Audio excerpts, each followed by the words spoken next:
What's going on, everybody? Happy Tuesday. Welcome to another edition of Mean Streets here live on our FTN Network YouTube page, hanging out on iTunes and Spotify. We appreciate you guys. Smash the like button. Any comments, any questions, leave them there in the YouTube section. You can reach out at Chris Meaney on Twitter or the X Machine. You can reach out via email, meanstreetsftn@gmail.com. Tis the season, right? This is it. This is why we're big sports fans here in the month of October 24th. I still have a job. I'm still here despite having one of the worst NFL weeks of my entire handicapping career. My goodness, that was absolutely atrocious. Bats, I deserve them all. I deserve them all. My goodness. It was a rough week 7. Oh, it doesn't get any worse than that. I am actually still doing okay in the FTN Bets picks.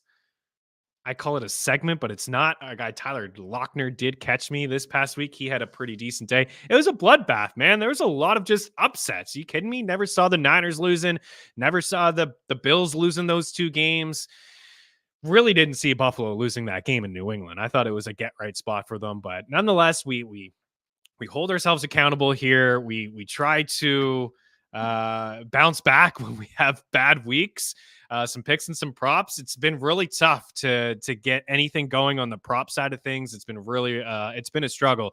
We did hit a 9-1 same game parlay last night, but I understand if you weren't tailing me because some of the props have just been hot and cold, right? So I was trying to find some stability there, but last night with the Vikings victory over the San Francisco 49ers, we had a little bit of luck that went our way. I mean, we had Addison for 50 plus yards and Hawkinson for 5 plus catches and Ayuk for 5 catches. And then we had Madison for 2 plus catches. And then we got really lucky in the final drive. We were all over Juwan Jennings in the receiving yard prop, and he had a pretty decent day there last night. But we had Ray McLeod for 2 plus catches. And I'm sitting there last night watching the game and thinking, what the heck am I doing? Why am I putting my hard-earned bucks on Ray McLeod? Like, what the heck am I doing with this guy?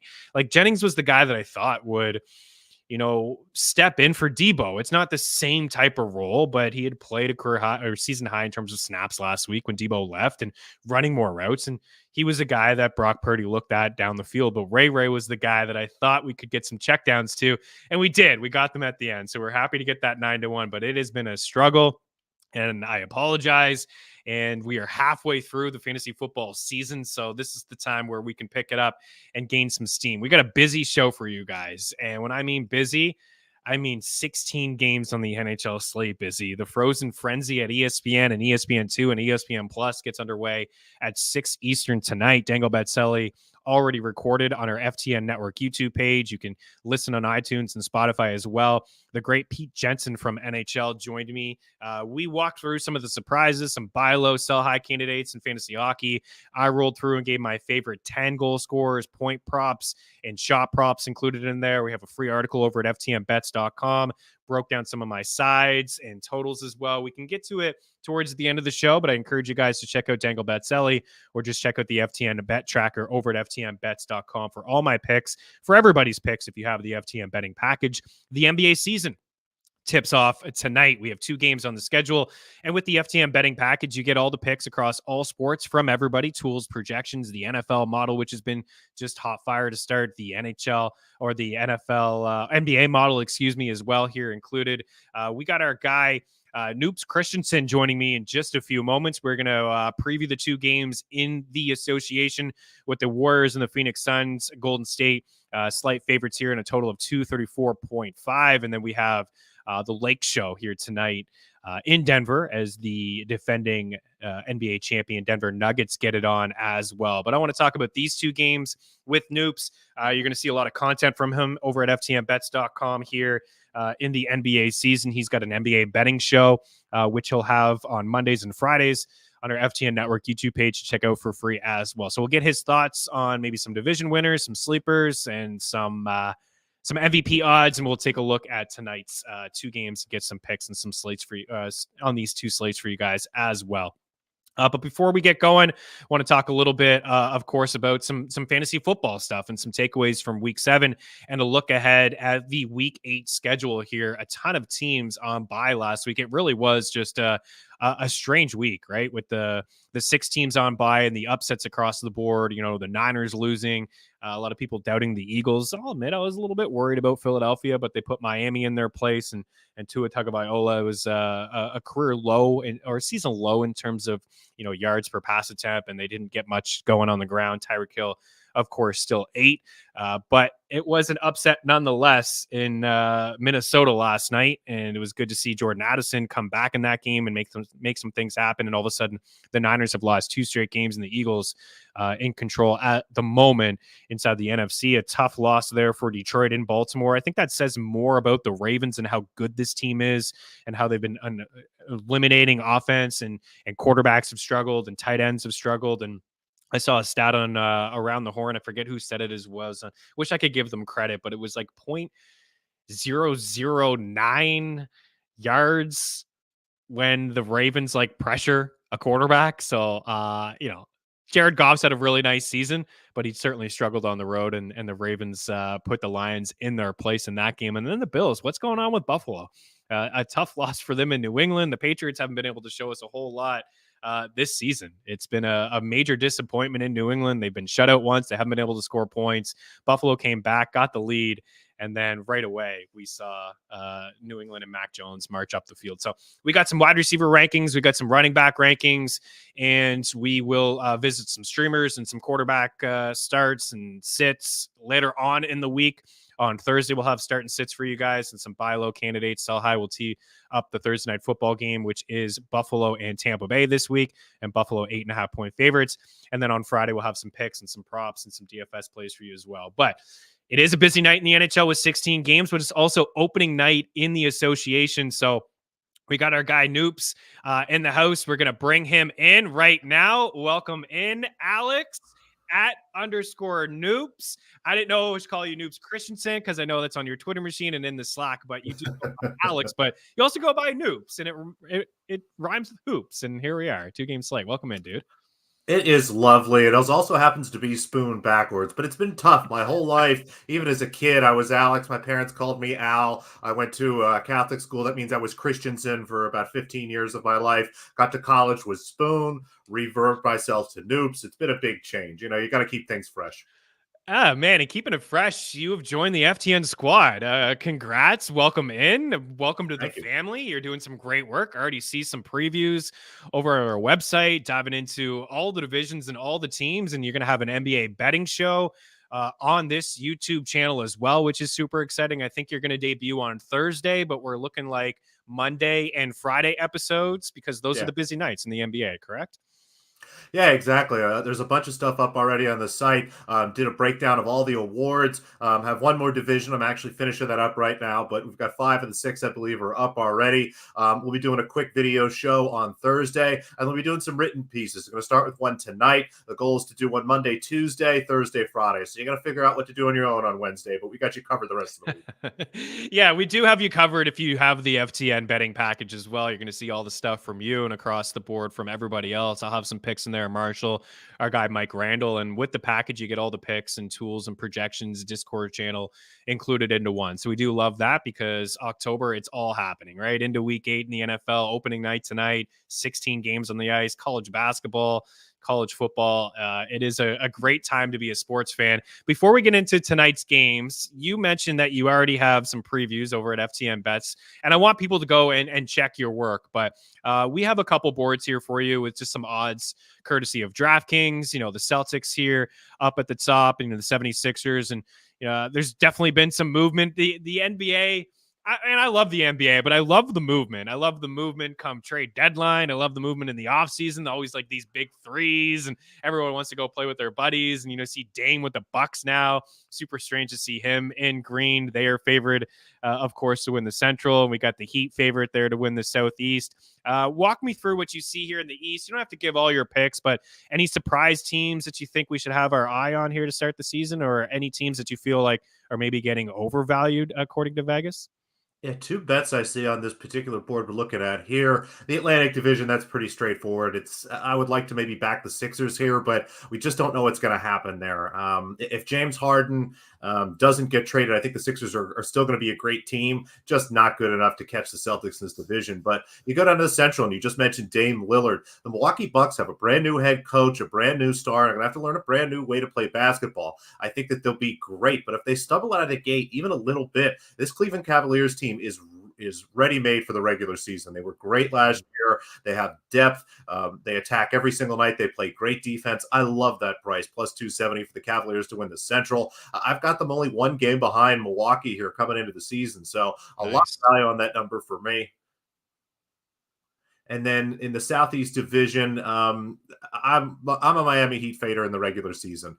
They really look towards the postseason. They gear and up for that part of the year, and during the regular season, really struggle. They were able to win the division last year, but I believe it was on a tiebreaker, and if not, it was just by a game. Really, the Atlanta Hawks going to have a full season of Quinn Snyder, a full season of Sadiq Bey. I love that team, so have them pretty close to Miami, and actually a win better than Miami as I start to look at some of my projections. So love that plus 210 on Atlanta, and again plus 270 on Cleveland.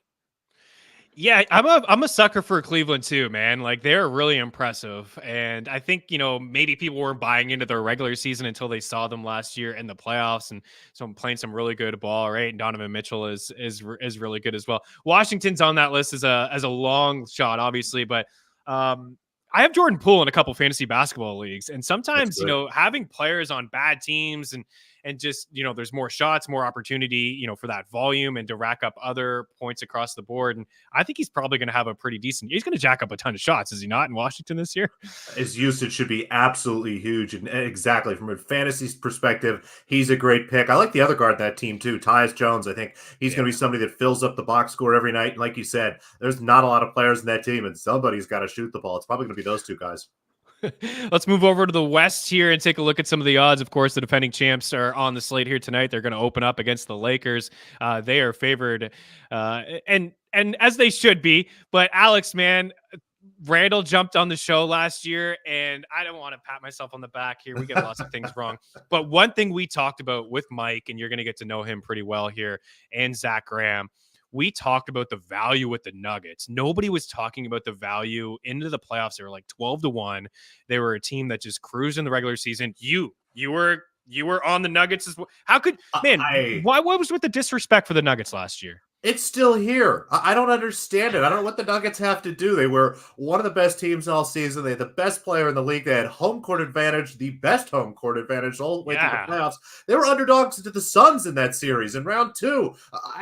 God, it's one of the biggest bets I've ever made in my life. What a gift. They were favorites to win the NBA title until Boston got knocked out by Miami. It's just Unbelievable. insanity. We've heard all summer, oh, well, somebody had to win the title. It was the Nuggets. They only lost 4 games. It's one of those dominant runs to a championship you'll ever see. And again, all off season, we're talking about the Bucks and the Celtics and the Phoenix Suns, and nobody cares about the little Denver Nuggets, who aren't even the favorite to win the title. I've got them to win the title. I love the Nuggets, and I hope people keep disrespecting them because we'll keep getting good value. Oh man, will we ever? And like even a couple years ago in the bubble, I thought like Jamal Murray kind of had his coming out party and then some injuries with him as well. So it's a really good 1-2 punch, and they were absolutely unstoppable. And you didn't see him in the regular season. That carried over into the playoffs. So it was really, really fun to watch. Yeah, good for you, man, because you're not wrong. There weren't a lot of people that were on the let's do it. Let's do it. Because there just weren't a lot. Of course, we look for value in the betting market, but for the team that was arguably the best, from start to finish, they were 12-1 at the opening tip-off of the playoffs, and I just couldn't believe it. And like you said, throughout the entire playoffs, they were really dogs here. So we like Denver here in the division. You see the Southwest there, the Grizzlies, some jaw stuff right on and off the court. We'll see if he can figure this out and be with the Grizzlies for a majority of the season here. You got the Mavericks. They brought back Kyrie. I'm a Mavs guy. Don't hold it against me. Being here north of the border back in the day, man, when they got Nash and they drafted Dirk, I just kind of fell in love with the squad. So I've been a Mavs fan for a long, long time. I was really struggling to watch them play basketball last year, especially defensively, but I like some of the moves that they made in the offseason. Kyrie's back there, so we'll see if that can work there. And then you have the Suns favored in the Pacific. Walk me through what you see. Of course, we know that Denver's the top of the top. Denver's the favorite in this division. They should be the favorite in this division. The Timberwolves are going to be, a fun team during the season, but no one sniffs that. That really should be that big of a number. And I'm going to give you some hope. I think your Mavericks are a great dark horse candidate this Oh, year. let's go. A lot of people, I think, are confused by the last 15, 20 games at the end of the season last year where they were really in full-on tank mode. But you look at Kyrie and Luka, the games they played together, it went well. They were a winning team. It was a positive net rating. I love the additions they made. Grant Williams is a perfect piece. That's one of the best additions any team made all offseason. I like the rookies. Again, Max Prosper should be good. Derek Lively should be good and ready to contribute right away. You've got a full season of Maxi Kleba, who, before you guys traded for Kyrie, he was the second most important player on the Mavericks. Yes, Maxi Kleba. What he is able to do as a small ball forward and top-notch defender and shooter for that team is really important. So plus 200 to win the division. I like this a lot. We know we're not going to have Morant for 25 games. We just heard Steven Adams is out for the entire year. And Adams is a big piece for Memphis. That team was still good without him last year, but what he does defensively, what he does offensively with the way he screens and gets people open is important. So Mavericks plus 200 to win the division is definitely a bet for me. And then the Pacific, the best division in the NBA. Every team was 500 or better last year. You could have 5 playoff teams. I think you're only going to have 4. I think the Clippers are going to stink.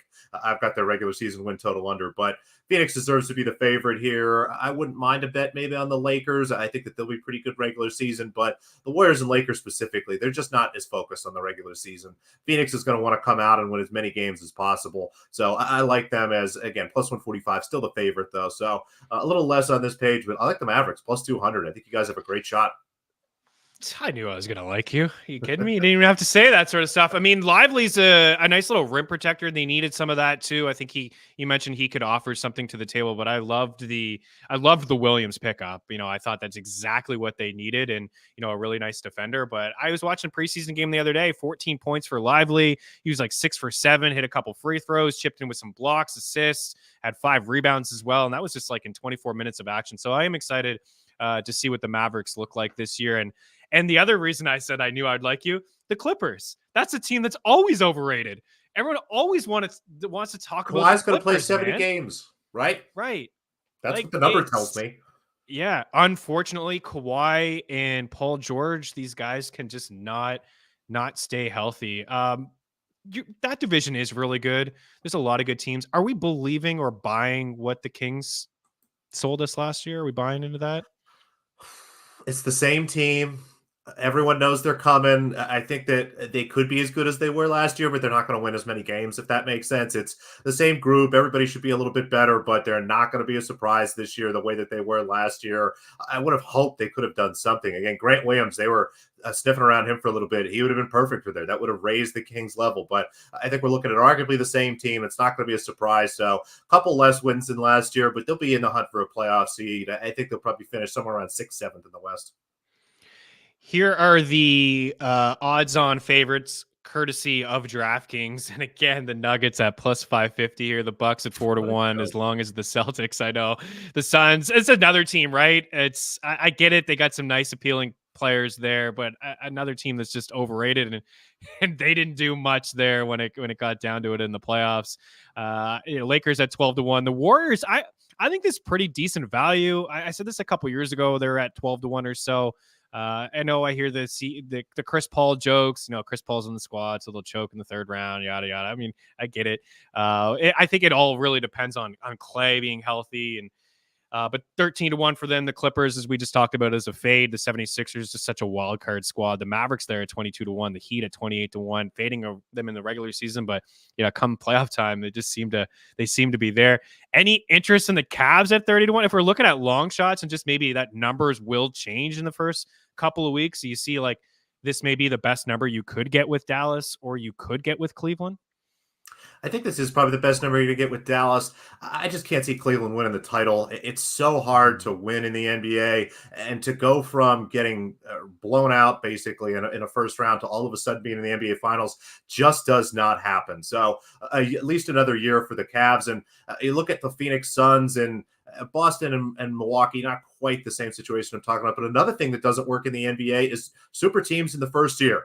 The Heatles were the closest. They got all the way to the finals in their first year, but generally you see a lot of turmoil, a lot of time figuring out how to get these guys to play together. It's super hard the first year to even fill out the bench. Now, Phoenix has done a pretty good job of that. It's a fairly deep team, but I'm definitely not betting them. Again, we talked about the Nuggets. It's a joke that they're not a favorite to me. So plus 550, that's a really nice number. I would wait on the Warriors. They've got no Draymond Green to start the season, so I think that number is only going to get bigger the next month or so. So hold on to that one. It might get as high as 20, and then maybe try to enter there. The Clippers having better odds than the Mavericks is mind-blowing. I don't know who came up with that number. Maybe they thought it was the Lakers or something and messed it up. I'm confused. So I think Mavericks 22-1. That's a pretty good number. And I would grab that now. Dallas has a pretty easy start to the schedule. So that's one of those teams you want to start to grab stuff now, because the longer it goes, the shorter it's going to get. Yeah, man, I dig it. I dig what you're selling me here. I don't know. I think it's just, honestly, it's the Kawhi and Paul George thing. It's just they always just seem to be overhyped. I notice them sometimes, even on the spread, when you follow them all season long, I see that they just have a large spread that they shouldn't have when all the guys are there ready to go. But they're just a team that I find disappoints more than even, living. They're not even that close to the expectations that are usually set on them every single year when I'm doing these NBA previews. So good stuff there, man. I think we have I don't know if you see any value here. I mean, you don't have to continue with the Dallas talk here, but the MVP odds here, courtesy of DraftKings. Luka is yet to win one. I know a lot of people have been calling for him to win one, and he's been close. But Joker there at plus 450, Giannis at plus 550. And again, you did mention the big three in Miami. Man, did they ever struggle? I remember to start the season, I think they were like a 500 squad in the first little bit. Yep. They figured it out, ended up losing to those Mavs in the finals and won a couple championships there with the big three. But it did take some time. So it's a really good point there that you bring up, Noops. And then Tatum at 8-1. This could be the year for, the Tatum actually. I mean, I say that, but he's always in this conversation. Do you see any value on this board at all? Yeah, I do, and it's one of the names that you mentioned. I will start by, I think one of the most important parts of this process is crossing some names off, and we kind of had some favors done for us in the offseason. A lot of these guys who are true MVP candidates are on the same team as each other. When that happens, they cannibalize opportunity, they cannibalize votes. I think you can right off the top of the bat cross Devin Booker and Kevin Durant off. They're going to steal votes from each other. Giannis and Dame are going to do the same thing, as is LeBron and AD. So we can just scratch all those names off. Jokic is always a candidate. Not going to bet him as a favorite. Doncic, I think, is a great candidate, but this number is a little too low. And Embiid is not going to win the MVP in the second year. Go ahead. Cross that name right off the list. But Jason Tatum, the name you mentioned, I love this at plus 800. The MVP generally is the best player on the best team. You start to look at some of the past years. The Celtics team should be fantastic. Tatum will be the clear leader. The additions they made really support what Tatum wants to do. So plus 800 on Tatum. That's one of my favorite numbers in a market that generally I don't really bet. I have not had a lot of MVP tickets the last few years because it is such a small list of people that actually have a chance. But Tatum is one of them, an 8-1. I would have him closer to 5-4-1. Yeah, I would agree with that. It's a tough market to get into because it's just, there's really not a lot of value. Even in baseball, right? With Shohei, we all assume if Shohei plays, full season, and he didn't, it sounds like he still may get MVP. There's just nothing there. And in the NHL, it's like, if Connor McDavid misses a little bit of time, then maybe somebody can step up and win that award as well. And the same thing here with Boston. I think that number at 8-1 was pretty surprising. And I say that one's, in a month's time, maybe even shorter than that. He's close to a favorite, and it's sitting there at 4-1, 3-1, which was the case, I think, at times last year as well, if memory serves me. And I also thought, I thought I was definitely wrong about Cleveland. Did they get swept by the Knicks, or did they win a first couple games and then got bounced? They won one game, but they looked good early, and then they looked like trash after, right? They just couldn't score. The Knicks held them to under 100 points in 4 or 5 games, and I think under like 95 points in 4 of those 5 games. It was ugly. So it's a good thing you don't remember it. I would like to wipe it from my brain. Fair enough. But I do like the Cleveland squad, so it's nice that we gave them a little bit of love. Regular season, they're going to be great. Yes, we'll get you out on a couple of the games here. Let's start, of course, with the champs and the Nuggets here. 5-point favorites, total of 228 here. We have the prop shop, the parlay calculator, both tools free. Links inside the description of this video to get the best possible number and save you a little bit of time. You see the money line there. You can actually, plus 180. That's Unibet.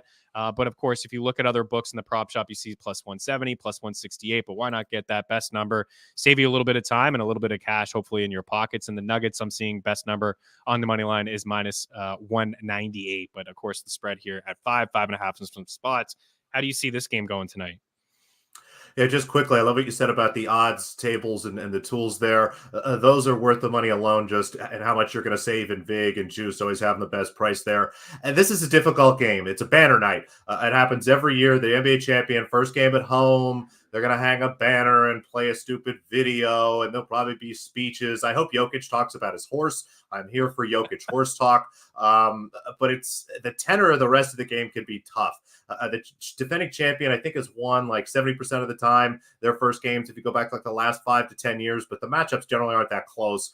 And what you look at here is a Lakers team that generally does play well the first couple games of the season. LeBron understands the value of playing well on national television, but Denver's the better team. If you told me this was the middle of the regular season, not game one, I'd think about laying the 5 with the Nuggets, maybe playing it over here. But instead, I'm probably going to pass maybe a first quarter under, a first half under, if you're looking to scratch the itch. Because, again, with that banner ceremony, it throws off the whole sort of intro to the game and the rhythm of it, almost like kind of the way the Super Bowl always starts out slow, because there's that big intro and they're all just sitting there cold, basically. So maybe a first quarter, first half under kind of thing, if you got to scratch the itch. But hard for me to determine any value in that game.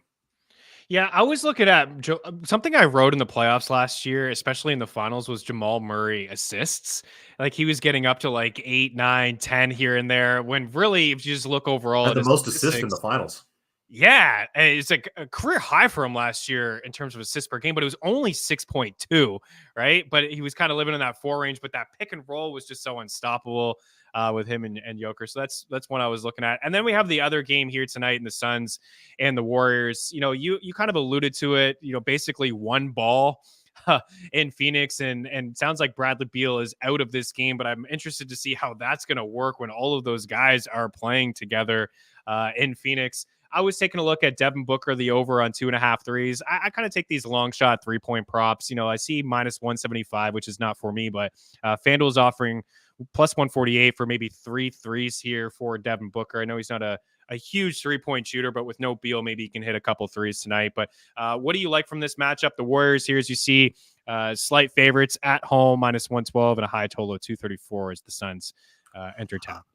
Yeah, I was excited to bet a Suns team total over here, but the wind has been let out of my balloon. Bradley Beal is out. Devin Booker has a foot injury. He's going to warm up and see if he's going to play, which is always kind of a dangerous situation to be in.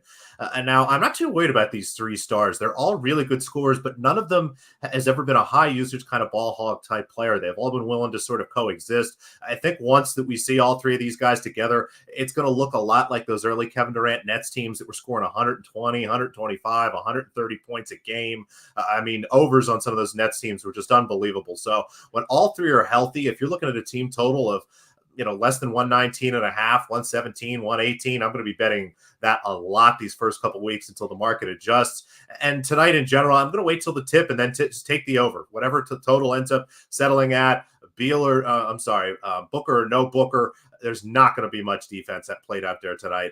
Draymond Green is out. We know Chris Paul is going to be trying to, get reintegrated there, not only with his new team, but going against his old team. So going to play the over there. And I like Chris Paul overs. I don't think he's been announced as a starter. I expect him to start tonight. Yeah. And we know the Warriors have always had a history of making sure their new acquisitions really get started well. I think they're going to feed him the ball. Some props that I generally don't play, but I'm looking at tonight, Chris Paul to make the first basket, Chris Paul to make the first assist. Those are like 12-1, 15-1 on BetMGM. I love both of those props. So kind of looking in that direction and towards the overs in a game that is a little hard to determine. And I can't believe we're doing this the first night already, but we got to wait and see who's playing. That's the one thing, man, about the NBA. That is the one thing. It's gotten a little bit better. I remember 5 or 6 years ago covering the sport from a DFS landscape and a betting landscape. It was really tough, man, because I just didn't know who was going to play and who wasn't going to play. And they weren't announcing these things early enough at times. I remember, I forget who it was. I think it was like Rondo and the Bulls. At one time, they just like sat 3 or 4 guys and it just like came out of nowhere. It was such a shock and a big surprise. I'm glad you brought up Chris Paul because people are really hard on Chris Paul. He's going to fit in perfectly with this Warriors team. All those losses over the years, not on him. I know he's dealt with some injuries, but he's had some phenomenal. He was so good the year that the Suns lost in the finals throughout the entire playoffs as well. 11.5 points for him at PointsBet. His rebounds 3.5, but the assist plus money at 7.5 too. They're going to get him. Yeah, I like the Ooh, points. 7.5. Yeah, 7.5's high, 7.5 right? is too low, but 7.5 is actually probably a good assist number. Yeah, definitely play that points over though. Stack that thing Yeah, up, ladder that thing. that one's over at FanDuel and PointsBet minus 120 over 11.5. Some books already showing 12.5 and 13.5. So people getting in on it. And Yeah. the Warriors now 3-point favorites on that board, said one. But with the news that you mentioned, it sounds like maybe Booker will play, but certainly not Bradley Beal. Oh man, this was a blast, dude. Super intelligent. I've heard so many good things about you. Thank you. Looking forward to your show. Again, you're going to debut on Thursday on our FTN Network YouTube page. So make sure you're subscribed. You get notified right away when Alex goes live. And then you'll be with us on Mondays and Fridays on the busy slates as well. Anything you want to add? Any people can check you out, _Noops. No, it was a pleasure, Chris. I look forward to coming back on whenever you need me. It's always fun to talk NBA and be with the people. Again, check me out on Twitter, not X, it's still Twitter, at _Noops. You can see all my stuff there. Again, going to be doing videos Monday, Friday. I think the initial plan is just to pre-record those, so those will be released. And then writing content pieces again, Monday, Tuesday, Thursday, and Friday. And of course, I'll be putting all my NBA picks over in the Discord there. So look for all that stuff there. All the stuff we talked about, still finishing that, but I'll make sure I put those in the Discord. And every day you'll be seeing my stuff in there. So it's going to be an exciting season. Could be happier to join the team at FTN. You guys have really built some great stuff. If anybody is watching this and hasn't checked it out, really, the tools are unbelievable. Forget the picks, forget all my writing, all this crap. Just the tools, the stuff that you can play around with, the odds boards and stuff, that alone is worth it. So check it out. And I look forward to talking to you some more, Chris. Awesome, man. Congrats again. Welcome to the family. You're a great addition to over at FTN, man. Enjoy the basketball tonight. We'll talk soon. Go Mavs, I guess. Go See you Mavs. later. All right. Give Alex a follow there on the Twitter machine, _Noops. Really looking forward to the NBA content that he's going to bring to us. And he's not wrong. I try to tell you guys all the time about the tools and the projections. You know, me giving you bad advice. It's right there for you. We have a start and sit tool. We have projections. Discord channel. Ratcliffe's got his own channel. Hit that guy up, man. I don't mind answering any questions. I just don't want to steer you guys in the wrong direction. I tell you what, I really do like the value on the Mavs, and I just like hearing an NBA guy talk about it because easily you get blinded by your own. I'm a pessimistic fan, anyways. Like most of my teams are trash. The Habs are atrocious. The Mavs were brutal last year. We talked about how bad they were. We were fading them all last year, but I like the additions that they made. I like Kyrie being back. Lucas a little bit thinner. Looks like he's in shape. Schedule is soft to start. No jaw for the first 25 games of the season. Can this guy even play when he comes back? Like, he's got some issues, man. I think I hope he gets some help that he deserves, but I don't know if you can count on this Memphis team right now. So maybe the Mavs will make some noise. And you heard it there from Noops. I like the voice too. George? He's got like a nice broadcast voice. I'm a big fan. Yeah, I'm a big fan of Noops. I'm a tune in live on Mondays and Fridays. I hope you guys do as well. Okay, so I know we went heavy NBA to start the show, and with some people that are still hanging out with some football stuff here. So we can go through the weekend a little bit. This is a last week again, just an absolute bloodbath, man. I tell you what, I don't want to sit here and go over all the things that I got wrong in terms of just sides, but there were a lot. As I said earlier, definitely some surprises. Like I thought that the Cleveland and Indy game would be low scoring. Cleveland squeaks one out. It was like one of the games of the year. Jerome Ford is now week to week, so we got to talk about that situation. Like Kareem Hunt has back-to-back weeks with a touchdown. Really nice to see. Where was Amari Cooper? Gardner Minshew having 2 rushing touchdowns. You know, more rushing touchdowns than Bijan Robinson had touches. That's a whole nother thing as well to get into. Buffalo, you know, Josh Allen in this offense. What is happening with this offense? You know, Bills Mafia would tell you they're running the ball too much. I like to see that balance, but to lose in New England after the disappointing showing that they had at home against the Giants and just squeaking that one out. What's going on with Buffalo at the moment? I'd like Gabe Davis as a buy low candidate. Stephon Diggs is going to have that game. We talked about him. We talked about the under on the NFL betting show. he was still solid, but Bill Belichick does a great job of taking away some of these opposing players. The Raiders and the Bears, like that was a game that I was just completely staying away from anyways from a betting standpoint, but of course I picked the wrong side of it. I thought the Raiders with Hoyer, even though it's the Raiders and both teams are brutal, gave the benefit of the doubt to the Raiders to go in and win a football game against an undrafted quarterback, Badgen, who was actually pretty solid, made some nice throws and some nice plays. And it sounds like Justin Fields is going to be sidelined for another week or two.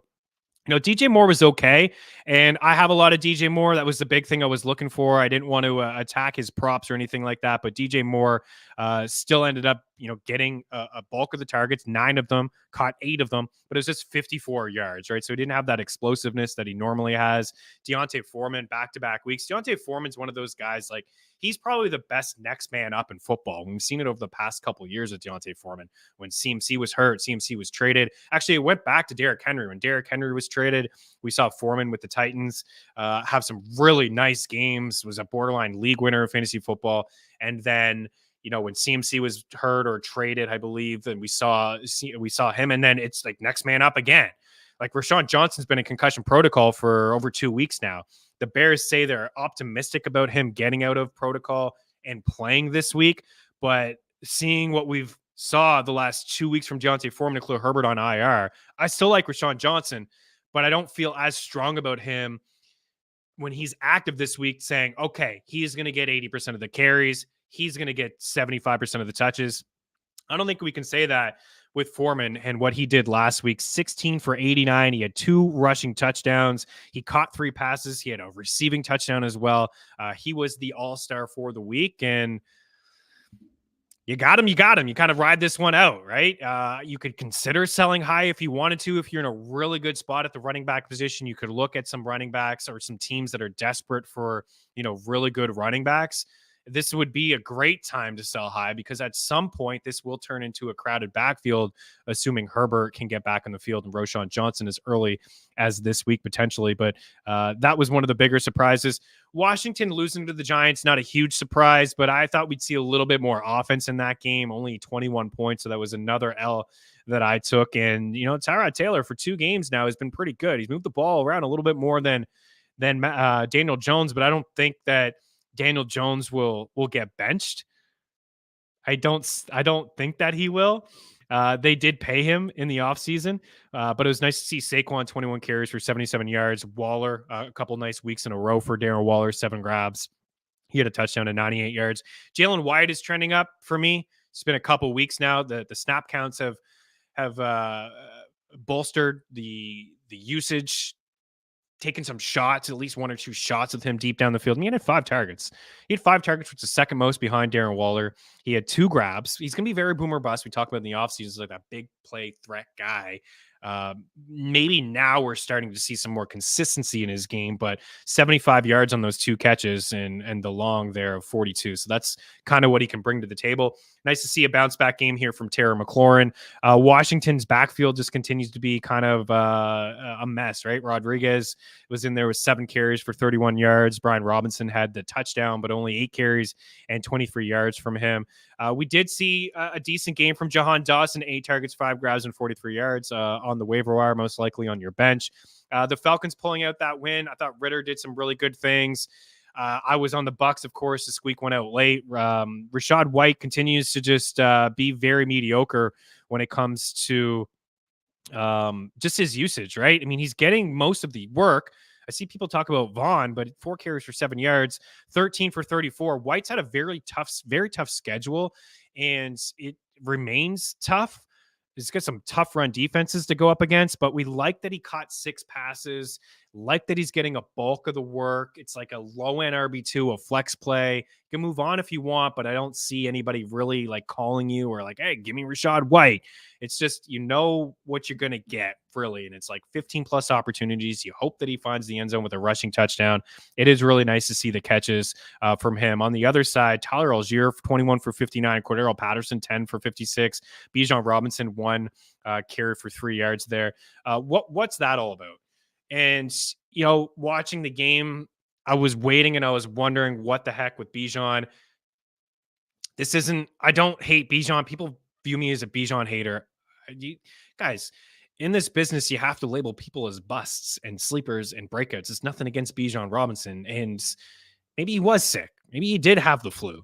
But if he had the flu and he's sick, why is he out there in pass protection near the end of the game? Why did he even get a carry at the end of the game? If he's sick and he's feeling like he's got the flu, then why isn't he just on the sidelines? I thought that was strange. According to reports, the NFL is looking into this matter with Arthur Smith because Bijan said after the game that he was sick on Saturday night and he was feeling under the weather. So that, you got to tell these things. This is the NFL has these strict rules. I mean, you got to tell these things. You got to put them on the injury report with an illness. Got to make them questionable, right? And you make them active or inactive when it gets closer. You think with Atlanta's, what is Atlanta's thinking here? Oh, they're planning for Bijan. Well, Arthur Smith's thinking, I'm not going to play Bijan. I'm going to fool them a little bit, with Algier and Cordero Patterson. But yeah, I mean, it was midway through the game until we heard anything about the illness, the report of him being sick, and I saw Cordero Patterson getting red zone carries. I'm like, what is happening here? But yeah, we viewed Bijan as a bust because of Arthur Smith.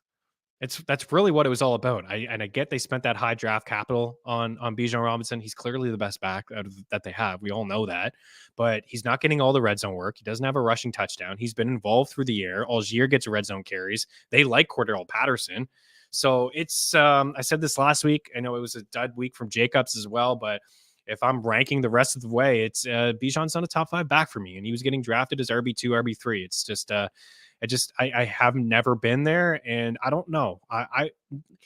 You could buy low like after a week like this, but I just think you need to temper expectations just a touch.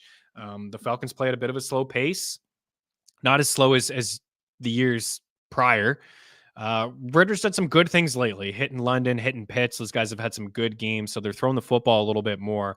But that was certainly frustrating, and I guess one of the most surprising things, I believe, from the week. But we'll see how that does play out. I think Arthur Smith kick him out of the league. Ravens 38-6, right? Odell getting some catches, just smacked Detroit in the mouth, got after them. Jared Goff didn't have a good game. It's tough to judge the Lions, with no run game. I know Gibbs had a rushing touchdown towards the end and he caught a bunch of passes, but he wasn't super efficient carrying the rock. But it was nice to see the usage for him. Jameson Williams had some targets deep down the field. We thought we had one. I had 7-1 touchdown on him. Thought he just dropped one in the end zone, but no catches. Still remains very boomer bust.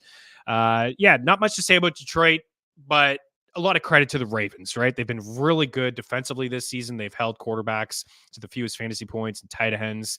They've been a really good defense, and Lamar was fantastic. Andrews had a couple touchdowns, a little bit of an uptick from Odell Beckham Jr., a little bit more Bateman, but Aguilar still got a lot of looks there, and still Flowers for me is the Ravens wide receiver you want and you need to start.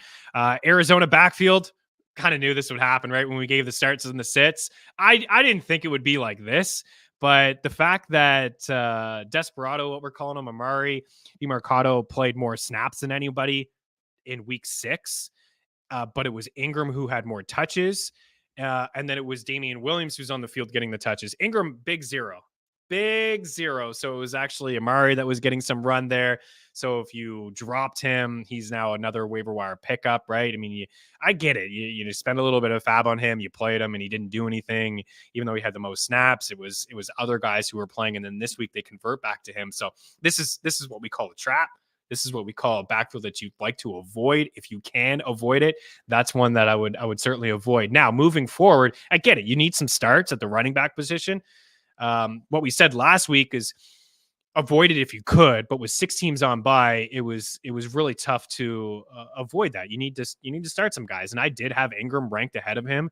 I'm not going to take any shots at beat reporters, but it's just, there's a lot of surprises in backfields, and there's no hints of anything. You got to make educated guesses, and that was an educated guess from me. And Ingram, ranked ahead of Amari, but neither of these guys were top 40 backs for me. And I still think, moving forward, it's a backfield that you want to avoid if you can. But at the same time, Connor's still on IR. He's been a guy that's struggled to get, to stay on the field. So it's I get how tough it is out there for people to start running backs. I'm in a couple tough spots as well. I mean, these guys are are backs that you need to consider. But ultimately, I think it's a backfield that you want to avoid. But Amari is the guy for me. It's nice to see 2 weeks ago him lead the team in snaps at the running back position, and then this week go to him. So he is a rookie after all. Uh, it's not ideal. Another surprise, and I wish I knew this leading into Friday. Once we finished up the Sirius XM show, and we'll be with you again this Saturday, myself, Jake Seeley, and Lauren Carpenter from 9 to 11. We have the Sirius XM show on channel 87, the FTN Fantasy Show. We did talk about this backfield again being a potential like landmine.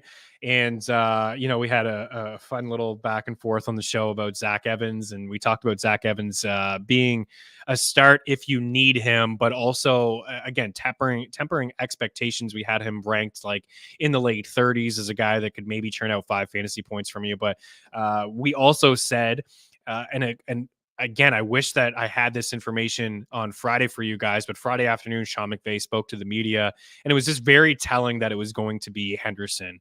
He talked up Darrell Henderson and how he was familiar with the playbook. He's a former Ram, and he picked up things and walk through right away.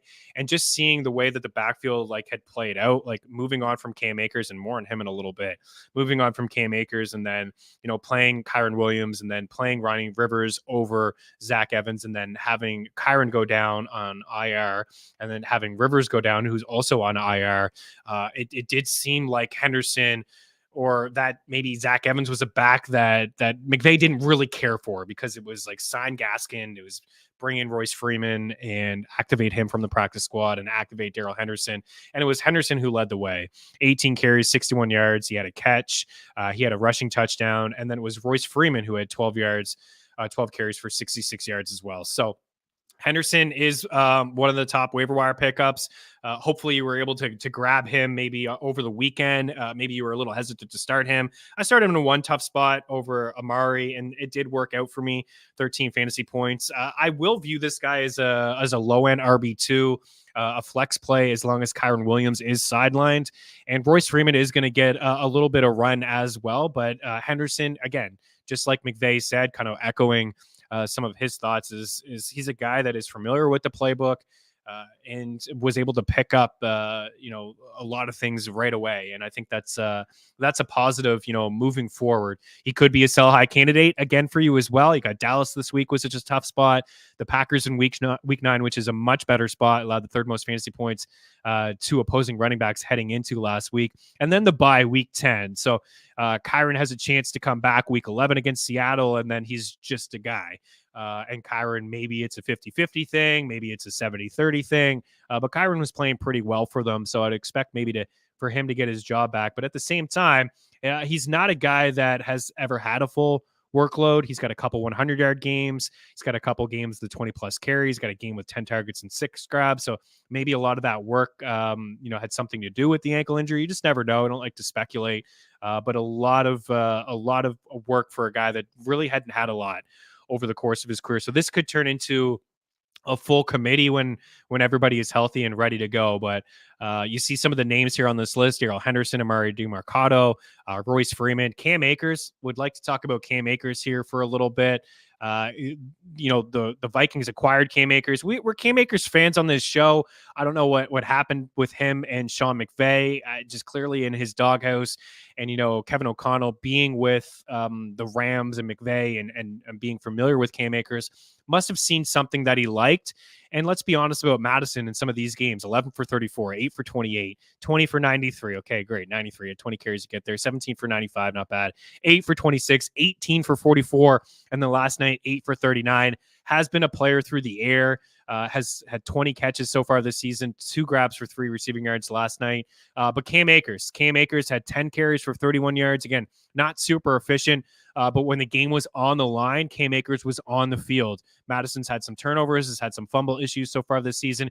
Cam Akers closed out that game last night, had a catch for 30 yards as well, so he had 3 targets.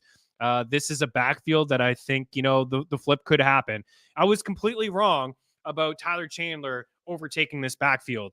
But it wasn't so much about Ty Chandler. This was on Madison. I'm not a big Alexander Madison believer. I don't think he's ever really been efficient. He's had some big games filling in for Dalvin Cook. A lot of guys have had some big games filling in for starting running backs here and there. But when they're given full workload week in and week out, they just don't pop off and they don't show up. So I think that this is pretty close to turning. This could be 50-50 next week.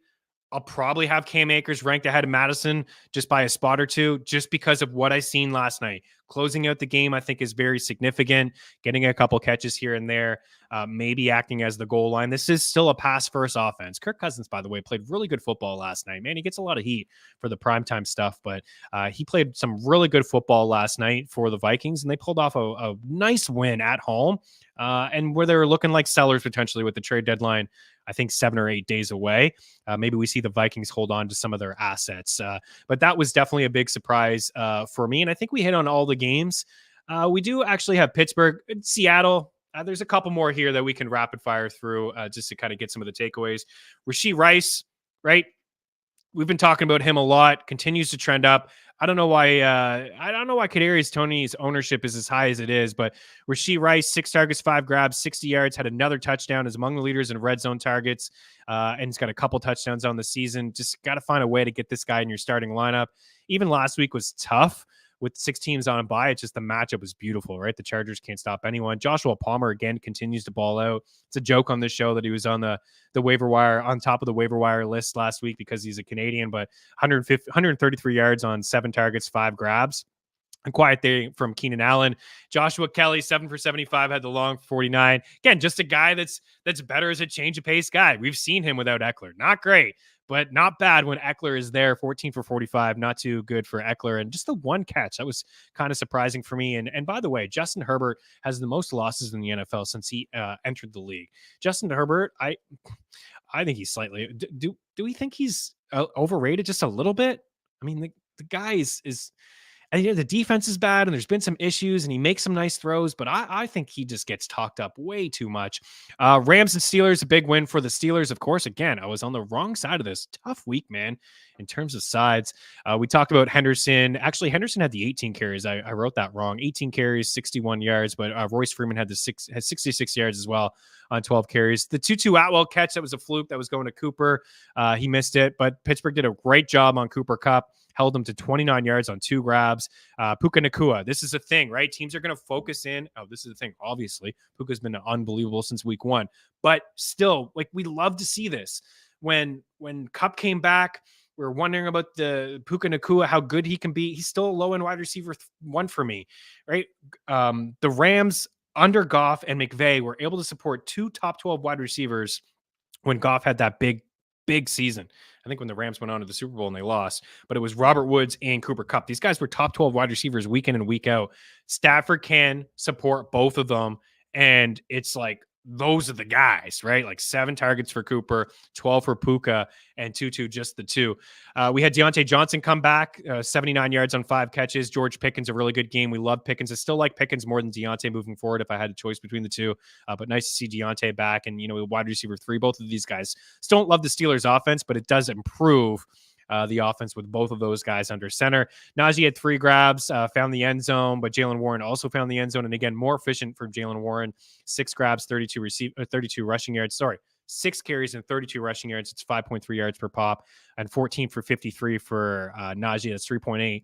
Again, Warren continues to look better than Najee, but Tomlin is just he's invested in his guy, and his guy is Najee Harris at the moment. Something that I did notice was a lot of catches and targets for Jalen Warren over the past couple of weeks. Maybe that had something to do with no Pat Freiermuth, who's on IR now, no Deontay, but Deontay back. All of a sudden those targets came down a little bit. Plus, they weren't playing from behind. It was a game where it was kind of tight, and then they took the lead there in the 4th and never gave it back. But only 2 targets and just the 1 catch for Warren. On the Denver Broncos and Green Bay side of things, I got nothing to say. Besides Christian Watson. This guy just cannot stay healthy. It is unfortunate. I pumped his tires again in the offseason. I feel like I just put you guys in the wrong direction again to draft a guy. I don't know the extent of the injury. It's a knee thing. It's just been a complete mess for him. And it's just Jordan Love. 31 attempts, 21 completions, 180 yards, finishes with 2 touchdowns. But, nobody has more than 34 receiving yards on the Packers, and that's A.J. Dillon with 34. Romeo Doubs is on the waiver wire everywhere, but yet he only has 5 targets, 2 grabs for 30 receiving yards. Aaron Jones comes back and goes 8 for 35. He has 3 catches, but it's just extremely disappointing in a team than the Broncos that couldn't stop the run, couldn't stop anybody. Just underwhelming, I thought, from the Packers side of things. Javonte Williams had a good game, 15 carries. I think it's the most he's had so far this season, so maybe the training wheels are starting to come off for him.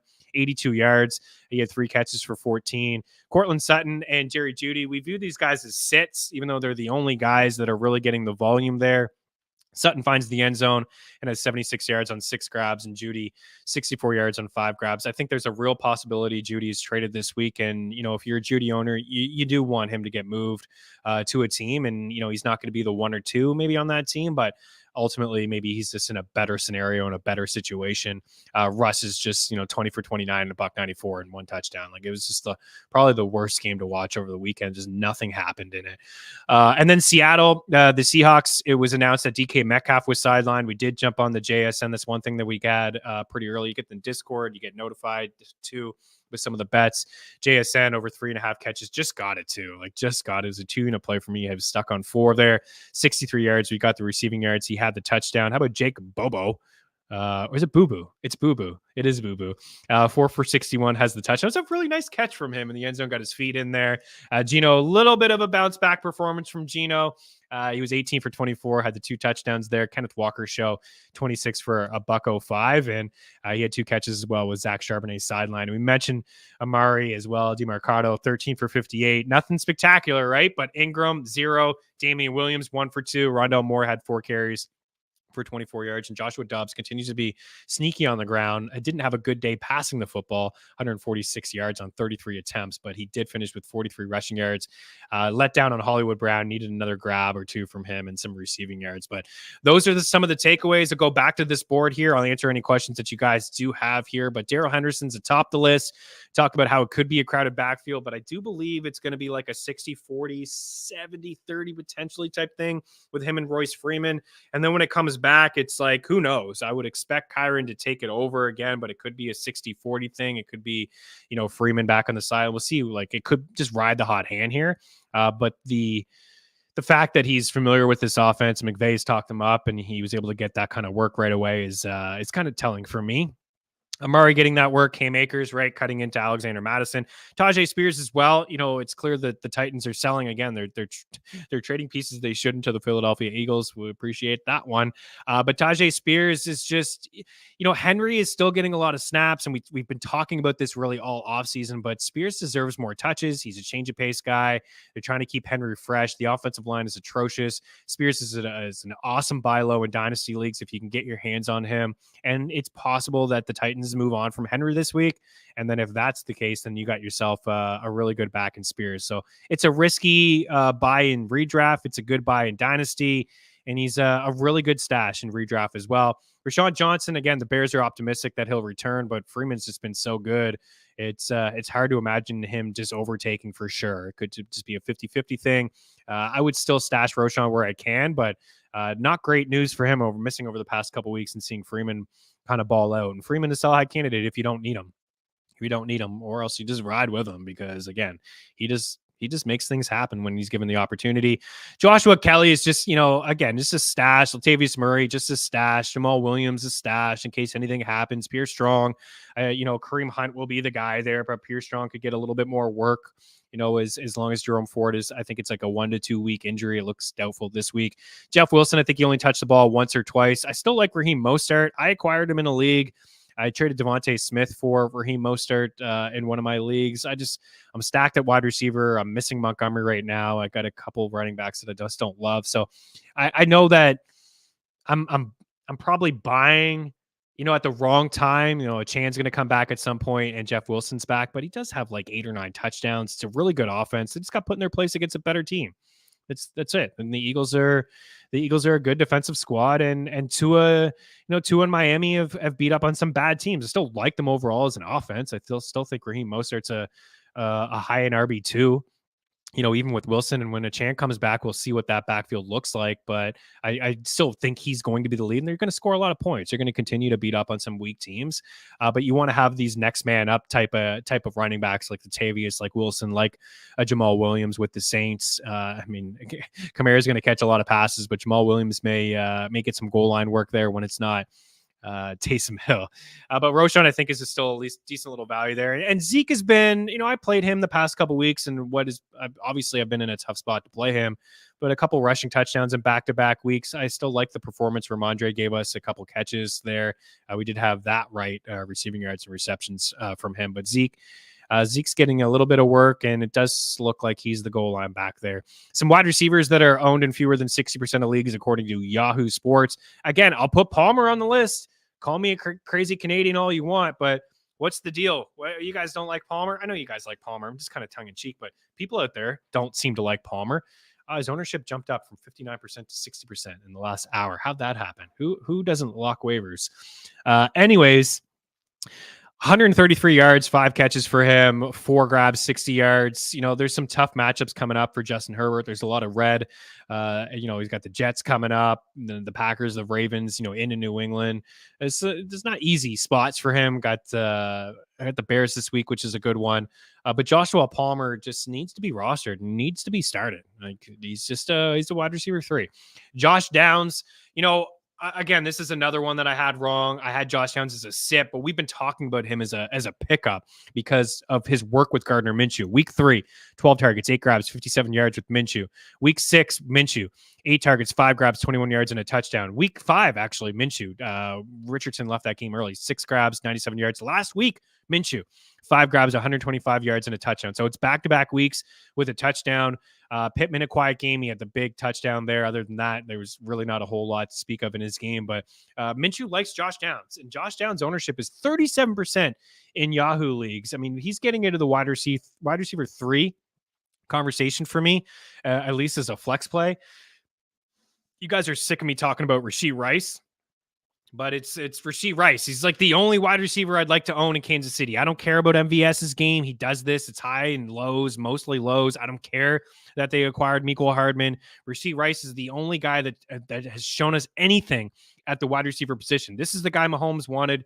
This is the guy Mahomes worked out with in the offseason. You can tell by the usage he gets inside the red zone that he is trusted by Patrick Mahomes to have 3 touchdowns, to hammer his receiving yard prop in the high 20s every week and get this thing. He is entering the wide receiver 3 conversation more so as a flex. He's going to continue to get more and more work moving forward. Big Rashee Rice guy. And can people stop it with the pre-Swift and post-Swift Kelce fantasy numbers? Travis Kelce has been the best fantasy tight end for years. I don't care that his numbers are better with Swift. I was going to say something there I probably shouldn't have said. Yeah. Swifty. I like it. I like the relationship. I'm a big Travis Kelce fan. I think it's the best podcast going. New Heights, it's fantastic. I love when these guys get going. Yeah, catching Kelce. You have that one? You have that one with me and Kelce on the desk? That was jokes. I'm happy for Travis Kelce. I'm happy for Swift. But I saw the graphic the other day. It's like Travis Kelce's numbers without Swift and Travis Kelce's numbers with Swift. It's like, come off of it. This guy's been unbelievable. Is like the last 5 years. He's a GOAT, man. He's a rock solid Hall of Famer. He's going to go down as probably the best tight end to ever play football. I had that debate last year in the Super Bowl, and I don't know. I think he's got a couple more elite years left in him, and he was elite in that game last week. Anyways, Rashee Rice. Tank Dell is a guy that was probably dropped, right? It's been a minute since we've seen him. The last time that the Texans played, he was dealing with a concussion, and then there was a bye week there. But I'm not going crazy over Tank Dell. I think he will be boom or bust. Like he's got the 7 for 72 and a touch, 5 for 145 and a touch, and then he's got 1 for 16, 3 for 57. But that game he left with the concussion. But I think he's the number 2 option. Behind Nico Collins. I think he's right there with Schultz and ahead of Robert Woods for me at a higher ceiling. So it's possible he was dropped and cut loose. So maybe scan your waiver wire and see if he's available there to you. Samuel is just like if you're in a pinch, it's kind of like injuries and a bye week kind of replacement type deal, although he didn't live up to those expectations after having back-to-back weeks with touchdowns in week 5 and 6. 4 for 25, not great. What's Dotson doing on this list? Well, he's on this list because he's owned in fewer than 60% of leagues because he did nothing over the first few weeks of the season. He had a touchdown week 4 against the Eagles. He has the Eagles again this week. That was a game where he had 9 targets, which was a season high for him. This past week, he had 8 targets, a season high, 43 receiving yards, and matched his season high a total from week 1 with 5 grabs. I don't know, man. Like, I can't tell you with confidence that he's going to continue to get 6 or 7 targets a week. It is Terry McLaurin. It's a run-first offense. Sam Howell is chucking the ball. He's done some good things. He's also been sacked more than any quarterback in the NFL, so the offensive line is not doing him many favors. But, it's a guy that I just wouldn't have on the waiver wire. It's like I'd have him on the bench. I'd be hesitant to start him, but if Terry went down, if just something happened, like he's a good wide receiver, it's just the usage has been really, it's just been piss poor. Kendrick Bourne here. Do you want a Patriot? Probably not, but 18 targets, 16 grabs, over 150 yards over the last 2 weeks for Kendrick Bourne. He's got a quiet 3 touchdowns on the season, nearly 400 yards and 34 grabs. It is a bad football team, but double-digit fantasy points over the past couple of weeks. Not seeing a whole lot from anybody else in New England. Michael Gallup, I don't know, maybe this is just me, but I've seen Gallup get a lot of work and a lot of targets. I know the last time we saw the boys, they beat up on a brutal Chargers squad, and Brandon Cooks found the end zone, but Gallup had 10 targets in that game. He's had at least 5 targets in 4 straight games. He's not doing a whole lot with those targets, but he's somebody in deep leagues that I own him in a 14-team and a 16-team league, and I'm just kind of waiting to see, what happens, because there's a lot of really nice matchups for the Cowboys coming up. The Giants, Giants week 10, Panthers week 11, Washington week 12, Seattle week 13, Philly week 9 and week 14. That's an okay matchup. Dak has been really good inside the division, especially at home. And then Miami into the playoffs as well. And they've given up a lot to wide receivers. Odell Beckham Jr., I would sell if I could, but it's, a good game from him. Looked healthy, and that was really his best game as a Raven. Elijah Moore is he's getting targets. It's not... he hasn't blown anybody away with some of these targets. By the way, Watson was cleared to return in that game, but thought it was pretty interesting that they went to PJ Walker. Maybe they're just protecting their quote-unquote franchise quarterback. I mean, that's what Stefanski said. But, they paid this guy. You're going to see him under center if he's ready to go. I would assume he's playing this week against Seattle. What I will say about Elijah Moore, he's not doing a whole lot with these targets, but 43 is a lot. Back-to-back with 7. He's had at least 7 targets in every single game but 1. And with Watson, he was getting those targets early. He was just struggling with drops. I don't mind the schedule moving forward for Cleveland, Seattle, Arizona. And, you can throw in the Steelers. You got Jacksonville week 14. It's a tough ad. But it's, how can you feel good about starting him when you don't feel good about starting Mari Cooper? So I totally get it. Mingo's a guy that I've noticed has been trending up. It really is the Adam Thielen show, and it's going to continue to be the Adam Thielen show. He's going to go down as a league winner, I believe. I would not sell high on him, but a couple weeks ago, week 5, 7 targets, 5 grabs, and 48 receiving yards. I would take the upside on him over DJ Chark. Somebody offered me DJ Chark for Devontae Smith the other day. I think that was a troll job. But Devontae Smith, I view as a buy low candidate. I just had a lot of wide receivers and I need to move on. And then we talked about Hyatt. Hyatt starting to see an uptick in terms of snaps and running routes. Big play, boomer bust, but second on the team in targets and receiving yards and catches this past week behind Darren Waller. It's like Hodgins you can't trust. Wan'dale Robinson's got that short A-dot, really small floor. And there's like a high A-dot. It's a boomer bust potential. It's like you really just kind of some dart throws there for you, but he's a guy that's certainly trending up. What do we got? So we got some questions here for some people. Do we have any after your player finishes a game? You'll need to decide if you want to lock in those points for the week or wait until he plays. Let me get those points. Not sure what that. Oh, that's your fantasy basketball. Okay. Gotcha. Go Warriors. I like them tonight. I like the Warriors tonight. Pool. 30 on a night, 30 shots. It's going to be a lot of that. That's why I drafted him. I don't care. He's going to jack up 30 shots a game. I'm going to take him the over and a lot of that stuff. Just the guy I want to see. I have a couple questions. So a little late here. I don't know if you're still hanging on. We did a lot of NBA stuff off the top, but definitely will address these questions. So if you're watching T-Money and maybe you're watching the replay, I'll have in the comment section that we answer questions around this this timestamp. So if you want to circle back, should I trade Cup, Kyron, Ridley, Bijan? Oh, blockbuster. Whew. Okay, Cup, Kyron, Ridley, Bijan for Eckler, Pollard.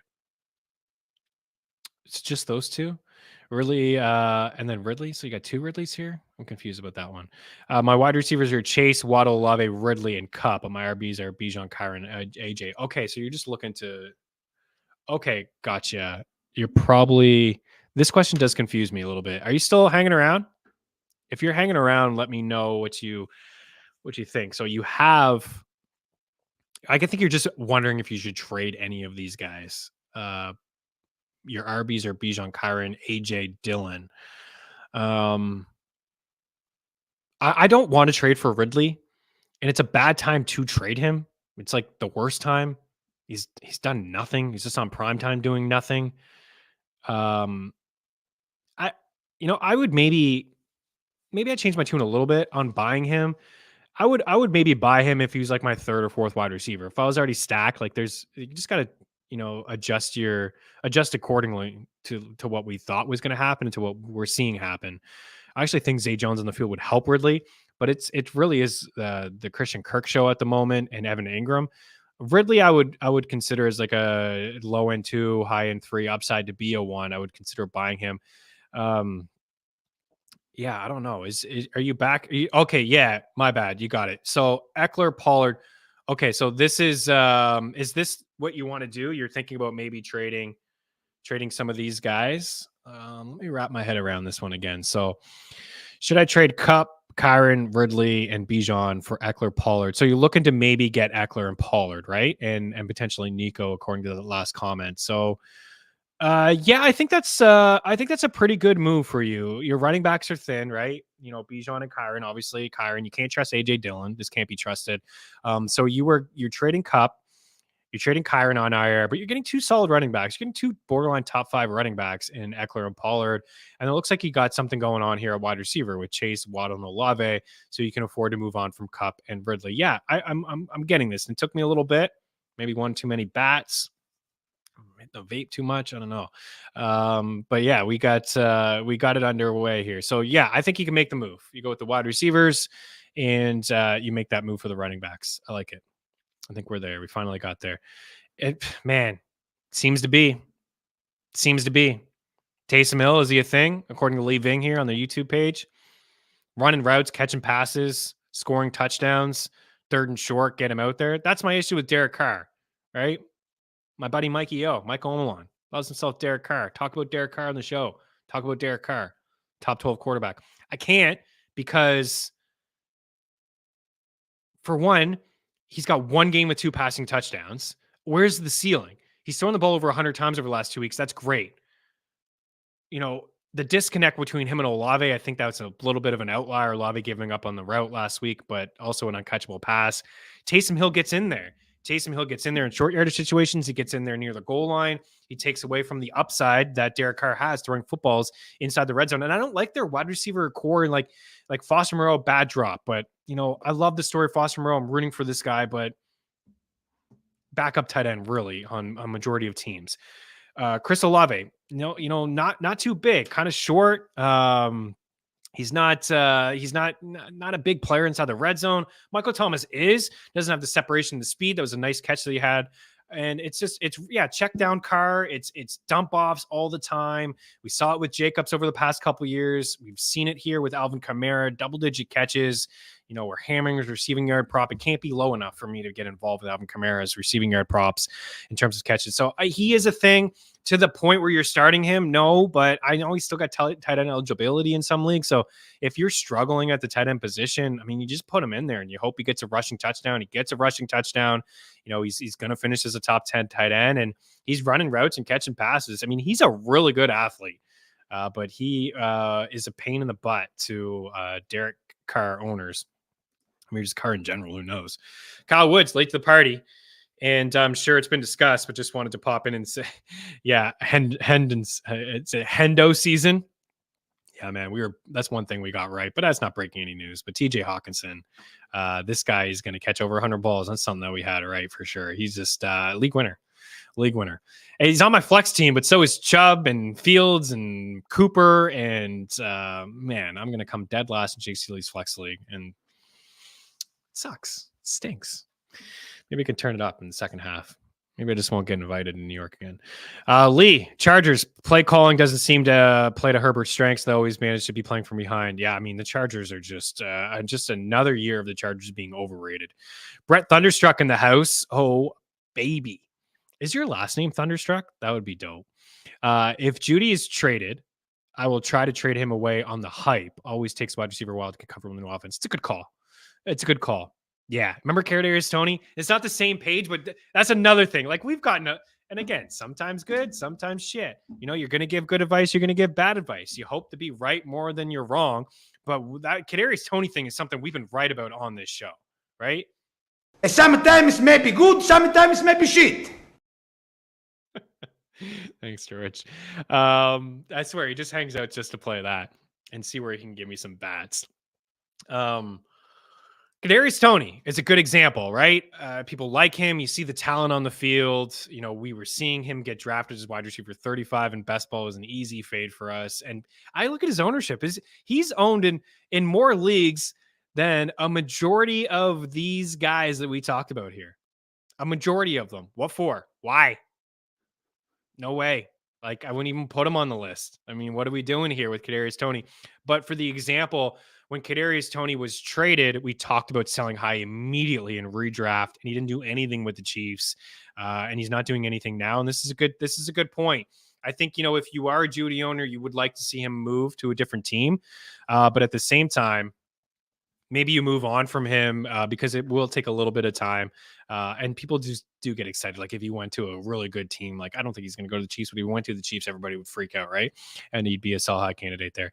Hanging on to Kyler in hopes he gets traded. If not, I'm trading him away. The Cardinals want to lose. I don't see Kyler being great in fantasy if he stays there. If this was a bold take that I had at the start of the season, that Kyler wouldn't play a game this year for Arizona and that he would be a member of the Atlanta Falcons / Pittsburgh Steelers next year. I don't think we'll get that latter, but Arizona doesn't want to win. That is true. I know he's been activated and he's practicing and he's tweeting that he's practicing. This could turn ugly. It's a new regime, new management, new coaching staff. They don't have to be married to Kyler. There's been some bad blood kind of, isn't there? There has been a little bit between him and the organization. I think, you know, putting in stuff in his contract, like he needs to watch X amount of film, like that stuff shouldn't be included in contracts because shouldn't that just be obvious? Like if you're handing over that kind of money to your quarterback, you would hope that they study and they're looking at the film and not playing Call of Duty every night. I mean, I probably play Call of Duty every night too, and rather than watch the film in Arizona. But I think that they're in it to get that top pick. They got a couple cracks at that top pick, right? They got Houston's pick as well. So yeah, I'd be shocked if we saw Kyler, and I'd be shocked if we saw him traded this year. I don't know what team would. There could be a team, I suppose, that I'm trying to think of what team that doesn't care about having him this year and it's just like, oh, we'll do it next year. We'll just have him for the future. It could be a team like the Vikings or something like that, but I just don't see it. I just don't know if Kyler's going to play this year. I would sell high now if you could. But yeah, when he is playing, he's definitely a top 12 quarterback in terms of fantasy. The Swift, I love Swift, man. That just bothered me the other day when I saw that one. Swifties are definitely going to come after me. Yeah, I love it. Kyler's biggest asset for fantasy was his legs. Don't see him running around a lot, and that's part of it as well. Coming off that ACL. It's definitely a big part of it. And he didn't run as much last year either before the injury as much as he did in the first couple of years of his season, of his career. Nonetheless, I would maybe roll the dice on him in a dynasty league, but I don't think he'll come cheap. People know that they see the upside, but I definitely think that his Arizona days are finished. Caleb Williams really struggled, but I think you take him if you got the first overall pick. What do we got here? Tyreek Hill, Ferguson, Trey McBride. How do you rank them off waivers? I'll drop Musgrave. I would do Ferguson. I still like Ferguson overall. I don't know what he did against the Chargers. I don't think it was that much, but before the bye week, he was among the leaders in red zone targets. Yeah, he 1 for 15 and then 2 for 30, 2 or 3 for 28 against San Fran. So back-to-back stinkers, but I think you look more at the volume in the first couple weeks, 7 targets, 7, like 3 games there with 7 targets, getting some looks inside the red zone. I would assume that Hill can be played as a tight end for you. If Hill can be played, I still like Ferguson. I still think that there's a higher ceiling there. I don't want to chase this with, Yahoo's got him listed as a tight end only, 8 and 14 fantasy points, but there is the 4. It's like 3 games at sub 3, but he does have 11 catches for 100 yards over the past 2 weeks, 5 carries for 18 and the touchdown. I still think Ferguson for me, dude. And I don't mind Musgrave, but especially if Watson's going to miss some time, but it's not a potent offense. It's not a pass happy offense. I don't believe in Love. He's among the bottom of the basin when it comes to completion percentage. So I would rank them Ferguson, Hill, and McBride. That's how I would rank them the rest of the season. I would lean with Ferguson and just take that ceiling. And, it's not a bad fallback option if you're in a Yahoo league for Tyreek. Captain Checkdown Car. Yeah, that's really what it's been about, man. To be fair, the bad drop there. He may have come back in that game and beat the Jags, but it's definitely checked. He used to have a decent deep ball. I don't know, the shoulder injury. I'm not sure, man. Would you trade Kamara and Mike Evans for Jamar Chase and Gibbs? I don't. Oh man, Jamar Chase is the best player in that deal, and I want Jamar Chase. I think that Gibbs goes back into the sell high, category because he had that game. He caught a bunch of passes. He was the lead, but I don't think Montgomery's losing that job. He didn't lose it in the first couple of weeks. They gave him a ton of work when he came back. And when he comes back and he's healthy and he's ready to go, he's going to be the lead there. Gibbs and Kamara is kind of a wash. It's kind of a wash. I like Kamara a little bit more than Gibbs because what I just said with Monty, but Kamara, having to deal with Jamal Williams, but he's going to catch a bunch of passes.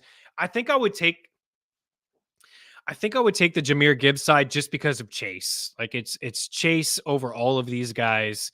Kamara slightly ahead of Gibbs, and Mike Evans has been good the past couple weeks, not as much, but you're getting Jamar Chase, and he's a difference maker. So I think if ultimately you're trying to upgrade the wide receiver position, then I would trade Kamara and Evans for Jamar Chase and Gibbs. And your best bet is that Montgomery's out for a couple weeks, or Montgomery is maybe suffers a setback, or maybe it's like a 60, 40, 70, 30 thing when Montgomery gets back. But I think he's going to take the job back, and I think he's going to be the goal line back and the first and second down guy. But maybe Gibbs is just a flex guy for you, right? He could fill that DeAndre Swift role. That was still a valuable role. You ever got the red zone touches from Gibbs, but you got a bunch of passes out of the backfield, and I think that's going to continue here. DeMarcado, Singletary, Pierre Strong, like any of the waivers, how much fab to spend? Thanks. I wouldn't spend a ton of fab on these guys. It does really depend on, your squad, the context of your squad. If you're just jumping in, we did talk about some of these running backs here, kind of have them ranked like this. Long-term, I would like to have Spears and Johnson and Jeff Wilson. But, if you're in a pinch now, it would be Henderson. And, if you're in a bad spot and you need backs this week and you need wins, I would be pretty aggressive in getting a guy like Darrell Henderson, even though it could be a committee here in 3 to 4 weeks. But you need bodies right now to play, and you can't afford any losses. I'd spend up to 35% of the fab. The Arizona backfield, again, could be a bit of a trap here. Go back to your question on these guys that you had. Let's see. Where was it? Singletary probably has the best long-term value here with these guys because Connor will come back soon. Pierre Strong, it's just a 1 to 2 week thing here for Ford, and we're going to see Kareem Hunt be the lead. But Singletary did play more snaps than Dameon Pierce. The coaching staff is not married to Pierce. They signed Singletary in the offseason. I still think Pierce is the lead. I think he's going to get a bulk of the first and second down carries. Hasn't been super efficient, but I don't think we can fully trust Singletary. I kind of view him as a sell high. I think he should be rostered and picked up, but flex at best. I'll probably lean with DeMarcado here. But I do believe that the Arizona backfield is a trap. We could see Ingram again get touches. But back-to-back weeks, it has been DeMarcado in terms of snaps. But I wouldn't spend a lot of fab here, honestly, because this is a short-term thing. I was aggressive a couple weeks ago, up to near 30%, and it didn't work out 2 weeks ago. It was a little bit better for me last week. you need a win. You do near 30, but it's a short term thing, man. It really is a short term thing. Okay, final trade offer. I'm sending him you got Cooper Cup, Kyron Ridley, and Bijan. You're also sending Bijan. And you're getting Metcalf, Nico, Eckler, and Pollard. This isn't bad. I like both sides of this. I like acquiring Cup, buying low on Ridley, and buying low on Bijan after what we just saw. And you're buying low on Metcalf. I like Nico and Eckler and Pollard. I think you're getting the better end of this. Kyron's hurt, and who knows about Kyron, right? He was a sell high candidate for me in the early part of the season. I wondered about the full workload, and now he's hurt. So I don't mind that one for you. I think it's a pretty good one. Stepmom Lauren couldn't pronounce my last name, so she started calling me Brett Thunderstruck, best nickname I've ever been given. Who doesn't like a good AC/DC reference? So I changed my profile. Nice. I still listen to a little bit of AC/DC when I go to beer league hockey games. I play 3 or 4 times a week. I get fired up. I'd still listen to a little bit of it. We're not playing in the dressing room, only come playoff time, but we're the little Hell's Bells in our life. And Thunderstruck's a good one there. Mims, Rashawn, Jay Reed, who do you like as wide receiver 6? Already have Watson. Man, unfortunately. I would probably stash Mims there and just see if Judy gets traded, and then we start to see an uptick there in Mims. Rashid Shaheed is nice, little burner there, but you can't feel comfortable with him as like the 3 or the 4 inside the Saints offense that can't score any points. And Reed, same sort of deal. Packers can't score any points. We've seen Reed have a couple nice moments. But I don't know if you'll ever really fully trust him in your lineup. Dubs and Luke Musgrave, and then the backs there. So it's just your wide receiver 6. Why don't you just pick up Mims? Oh yeah, Brett better than Brett Highway to Hell. That's pretty good as well. Who do you rank the Packers? What do you rank the Packers this season? You mean overall as a squad? They're a bottom 15 team. In the NFL. I think the defense is okay. I think defense is fine. We can get some decent corners and things like that. Yeah, having Aaron Jones sidelined has really hurt them. I haven't been super impressed with Love. I think he's made some decent throws. I know I had a great quarter QBR to start the season, but his completion percentage is near the bottom. I'm seeing him underthrow a lot of wide receivers. Do you guys see the same thing? As a couple weeks ago, Christian Watson against the Raiders, like that guy should have had a $175, and he just underthrew him the entire game. I don't know if that's the question, where to rank them overall as a squad. If I'm looking at NFC teams, it's the Eagles, it's the Niners, it's the Lions, it's the Cowboys, it's the Seahawks. By the way, 1 game back. That might be a long shot that we may get. Seattle win the division. And after that, it's the Falcons, it's the Saints, it's the Bucks, the Vikings are in that conversation. These are all teams that I like a little bit more than the Packers. So it's still a little bit too early to write off Love, even though he's been with the organization for a bit. He's hardly played as a starting quarterback. He's done some good things. I don't love the play calling. It should be one of the better 1-2 punches out of the backfield. I'd like to see more from the ground game between Aaron and AJ. Andrew G in the house. I have Kyron and Stevenson and at RB. Gibbs would just be filling. Okay, gotcha.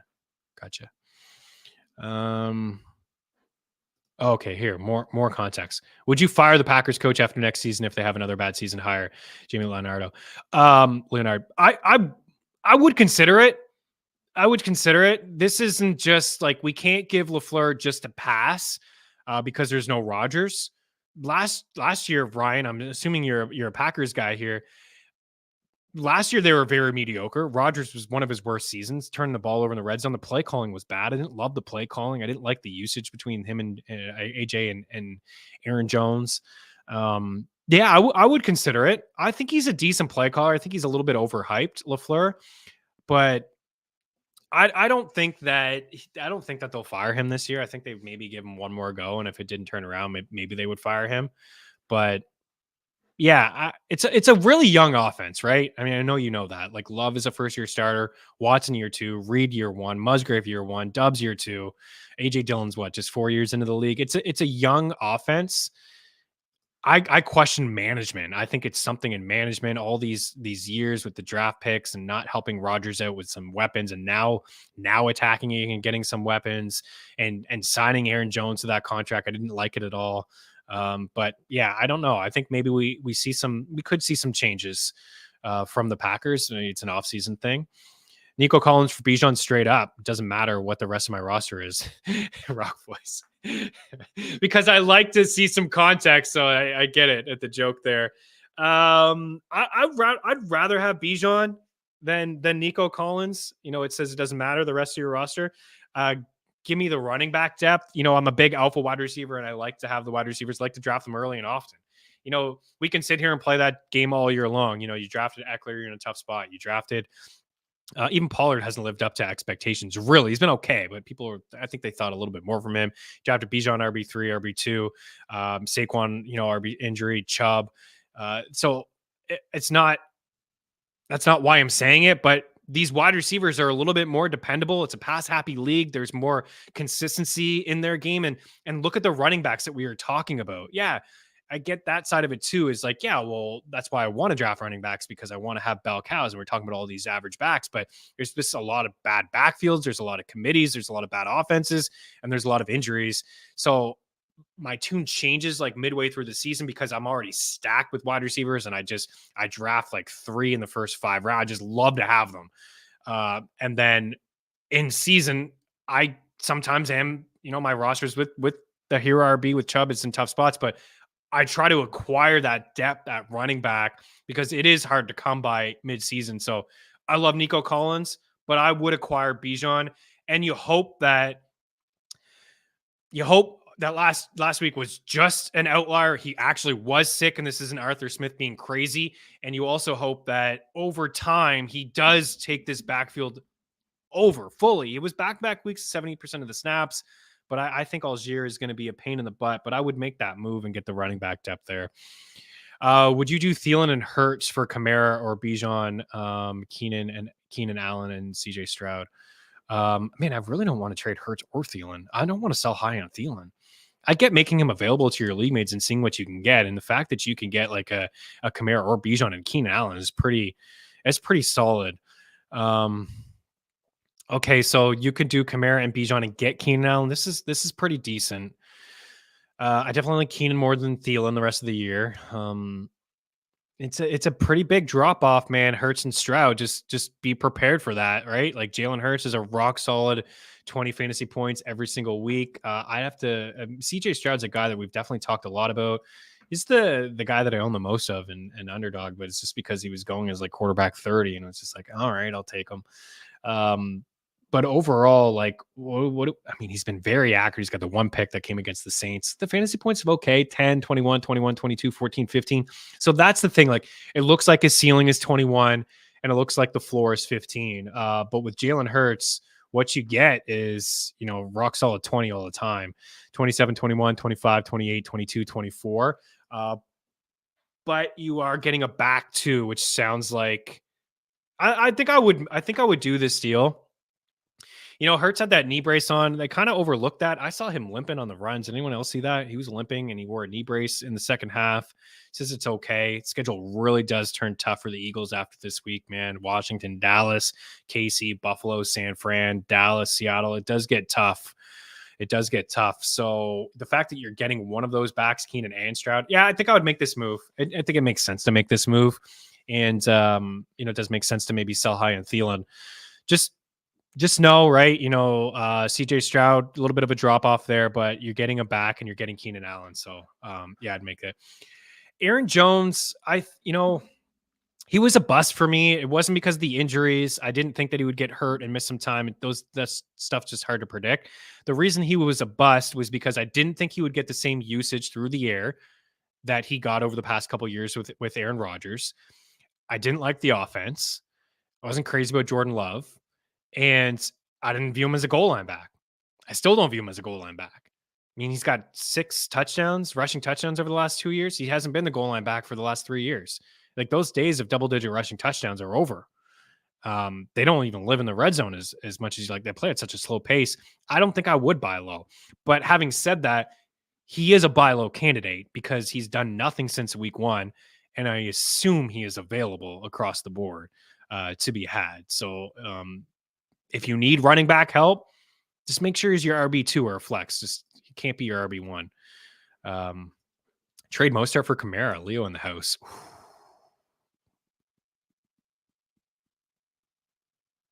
I think I'd hang.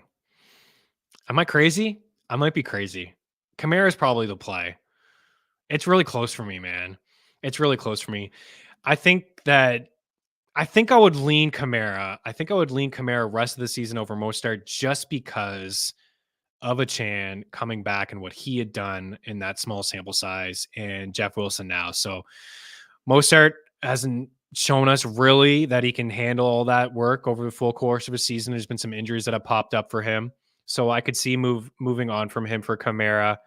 And you love that usage, right? You really love the catches that he's getting out of the backfield. If it's a PPR league, it's no question there. Yeah, I don't think he's an awful coach, but I do see the questionable decisions, and this is the bottom line. Yeah, that's kind of what I said, Leo. It's a very young offense, and there's gonna be some growing pains there. Why is T. Higgins poverty? I view T. Higgins as a buy low candidate as well. I think that he certainly can be had. I have one of my teams. I had T and I had Devontae. I actually traded Devontae away because I was thinking ahead of the tough schedule and the bye week. I didn't want to have, the replacement. Now T is already out of the bye. So it's been very slow for him. Week 1, 0 catches. He did have 8 targets. We know now. At the time, we knew the Browns defense was good, but we know now that even though they gave up all those points to Minshew and company, I still view them as like a number 1, number 2 defensive squad overall. But I think, with the fractured ribs, not being 100% and coming out of the bye, I view him as a nice buy low candidate. Some good juicy matchups come week 12, Pittsburgh, Jacksonville, Indy, Minnesota, Pittsburgh again. So I view him as a buy low. You can't sell at this moment. I still think he's a wide receiver 3, upside to be a wide receiver 2. So I'd hang on and hopefully it works out for you there, George. Would you trade Cousins, Jamal Williams for Bijan? This guy is panicking bad on him. Wow. Oh my goodness. Yes. Bijan Robinson may be the biggest buy low candidate then in football, if everyone is willing to just freak out. I mean, it's crazy. It is crazy. People were willing to spend a top 8 pick and draft him as the RB2, and they are already willing to move on from him. Whew, yeah, I would make that move in a heartbeat. I wouldn't think twice. I would just get whatever quarterback you could get off the waiver wire. I know Cousins has been great. Roll with whatever guy that you can roll with, and you got yourself Bijan. Listen, again, like the talent, like the player, Arthur Smith is going to do this. Whether he's sick or not, Arthur Smith is going to play all year. He likes himself as Cordero Patterson, but you still have a ceiling there as like a low-end RB1. I only ever thought he was RB1. Again, I'm not here to pat myself on the back and get a lot of things wrong, but I didn't have this guy ranked. I had, and maybe this will go down as being wrong. I mean, Chubb is hurt, but I had Chubb and Saquon and Pollard. I had Eckler. I had these guys that were going to get the bulk of the work over him. We talked about these rookie backs being fades. Bijan in the first round. Gibbs is RB 10, 12, 13. No way. Like, we were taking the value on Montgomery. It's not that cut and dry. Like, oh, Saquon and I forget who now. Zeke had great rookie seasons. They drafted him 4th overall. Like, drafted him it's not that cut and dry anymore. It's all about the coaching. It's what the coaches want. I think that Bijan is better than Algier, but Arthur Smith is set in his ways. And I think Gibbs looks better than Montgomery, but Dan Campbell, they have something that they want. They have a system that they want to play, a ground and pound with these short yardage backs. And that's it. So, but that's a move you got to make. And you know what? We're going to wrap up this show because we've gone pretty long here. The final thing is I would just go check on a Bijan Robinson owner. I would just go check on the owner and see if he's available, because he's probably panicking too. Talk about Algier, talk about Cordell Patterson, but just adjust in your head, right? You've seen him in pre-draft rankings across the board in some spots as RB3, RB2. Just acquire him to be your RB2. Have a rock-solid running back in place right now, and Bijan as your 2 or as your flex play, away you go. And you have Josh Allen. Easy trade for you, man. Easy trade for you, Leo. Yeah, you could buy Kincaid, but knowing that Knox is out for a little bit will drive the price a touch. But yeah, like Knox being sidelines, more usage for Kincaid, and it's also I'm not there as like a top 12 tight end, but at the end of the day, like once you get past like the Waller and the Goddard, and I still like Laporte as a top 5, but Goddard and Waller, guys that struggling, that seem to be showing things now. Once you get past those guys and Ingram, it really is kind of like, hey, if a tight end can get me 3 or 4 catches a game, some usage in the red zone. We've seen some moments, decent moments from him lately. I don't know what the trade value is because it's a tight end. You know what I mean? It's, could you trade Ferguson for him? I'd think about it. Ertz, Higbee, these are guys I don't care about.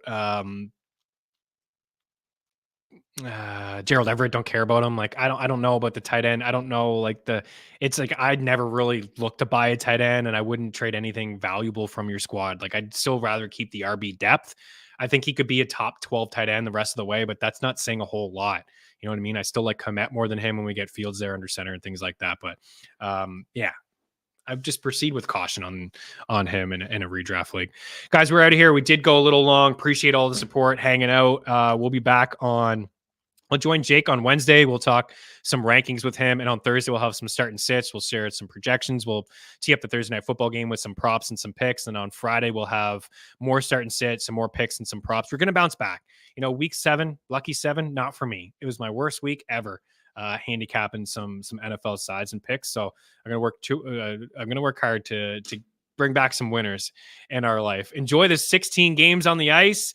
Enjoy the Sharks finding a way to lose a hockey game. Enjoy the tip-off in the NBA with 2 games on the slate. Go back and watch the stuff from Noops.